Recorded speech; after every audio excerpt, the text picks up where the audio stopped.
Hello guys. आज मैं आपको एक और स्टोरी सुनाने वाला हूँ। ये स्टोरी सुनने से पहले इस चैनल को लाइक और सब्सक्राइब ज़रूर कर दें, ताकि मैं आगे से भी आपके लिए ऐसी हॉरर वीडियो लेकर आ सकूँ। ये वाकया मेरे ब्रदर इन लॉ के साथ रूनुमा हुआ जब वो 17 या 18 ईयर्स के थे।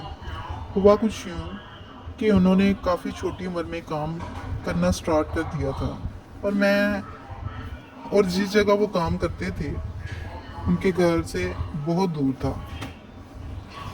ऐसे में घर आते आते बहुत देर हो जाती थी। रास्ते में एक कब्रिस्तान भी आता था जो कि शॉर्ट रास्ता था, और लॉन्ग रास्ता जो था वहाँ से वो आते होते थे, और वहाँ से बहुत कम लोग गुजरते थे जो कि कब्रिस्तान वाला रास्ता था, क्योंकि वहाँ पर सुना जाता है कि जो कोई वहाँ से गुजरता है वहाँ पर जिन्नात या ऐसी कोई चीज़ें उनके पीछे बढ़ जाती हैं, इसलिए बहुत कम लोग उधर से आते जाते थे।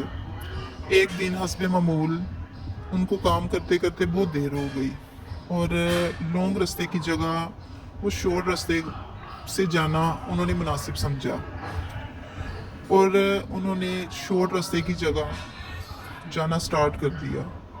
और वो बहुत बहादुर इंसान है, उनको कभी किसी चीज़ से डर नहीं लगता, इसी वजह से वो कब्रिस्तान के पास से गुजरने लगे। उस रास्ते से वो पैदल ही घर जाते थे, और इस दिन भी वो काम से घर शॉर्ट रास्ते से ही गुजर रहे थे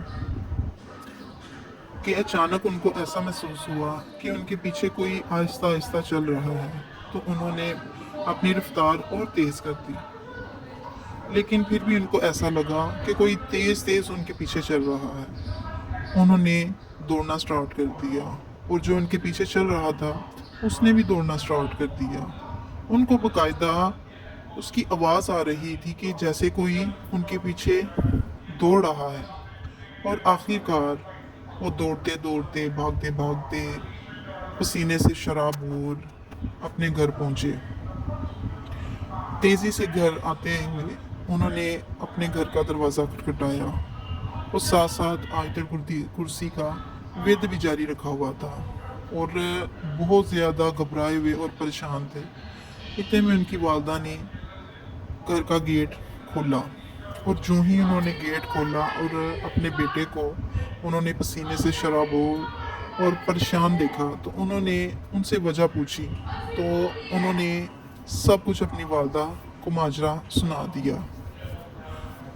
उनकी वालदा ने उनको आयतल कुर्सी और काफ़ी ज़्यादा विद करके उनके ऊपर फूंक मारी, और उनको खाना वगैरह दिया, और उनको हौसला करने के लिए कहा, और उनसे कहा कि बेटा आइंदा के बाद उस जगह से कभी मत जाना, क्योंकि वो वहाँ पर ऐसी चीज़ें असरात मौजूद थे। वहाँ का हर रिहायशी इस चीज़ को जानता था, इसलिए बहुत कम लोग वहाँ आते जाते थे। और कुछ दिनों के बाद तक उनकी तबीयत संभली, लेकिन काफ़ी डरे डरे उस समय रहते थे। हालांकि वो बहुत बहादुर शख्स हैं, उनको कभी किसी चीज़ से डर नहीं लगता था। जिस जगह वो काम करते थे फिर उन्होंने वो काम करना भी छोड़ दिया। कैसी लगी आपकी